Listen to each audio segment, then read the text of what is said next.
আরে, তোমাদের মনে নেই? আজ তো আহানের কার্ডটা প্রিন্ট করতে যেতে হবে।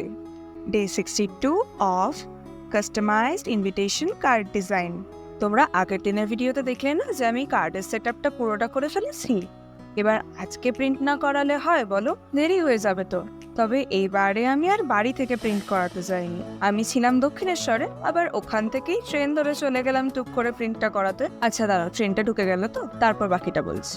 সেই এপ্রিলের তত দুপুর থেকে আজকে অগস্টের ভেজা ভেজা বিকেলে এসে আমি এই ভিডিওটা পাবলিশ করতে পারছি। তবে এই দিনটায় কেন জানি না এদিককার রাস্তাঘাটের পটও আনইউজুয়াল ভিড় ছিল। তবে এটুকু বুঝতে পারলাম কোনো পলিটিক্যাল ইস্যু, আর এসব ব্যাপারে আমি একটু দূরেই থাকি বরাবর। তাই ওসব দিয়ে কার্ডের প্রিন্ট হয়ে যাওয়ার পরই ঝটপট চলে এলাম কাটিং এর জন্য। কিন্তু এবারের কার্ডটায় জানো তো একটু প্রবলেম হয়েছিল প্রিন্টের পরে, যেটা কিন্তু অন্য বারে হয় না। ওটা আবার আমি বাড়িতে নিয়ে এসে ফিক্স করেছিলাম। আর এদিকে দেখো, প্রপারলি প্রিন্টিং এন্ড কাটিং এর পরে কার্ডগুলোকে কতটা সুন্দর দেখতে লাগছে। প্রতিবার এই হার্ড কপিগুলো হাতে পেলে আমার মনটা ভরে যায়। তোমাদের কেমন লাগে তোমরাও জানিও কমেন্টে। এবারে এই ভিডিওটা সেভ করে ফলো করে নাও, আর ইউটিউব থেকে দেখলে সাবস্ক্রাইব করে দিও। যারা এই সিরিজের আগের ভিডিওসগুলো এখনো দেখোনি তারা কিন্তু প্রোফাইল ভিজিট করে দেখে এসো, বা ইউটিউব চ্যানেল থেকেও দেখতে পারো। কিন্তু আমার মতো তোমাদেরও কি মনে হচ্ছে যে আমি কিছু একটা ভুলে যাচ্ছি?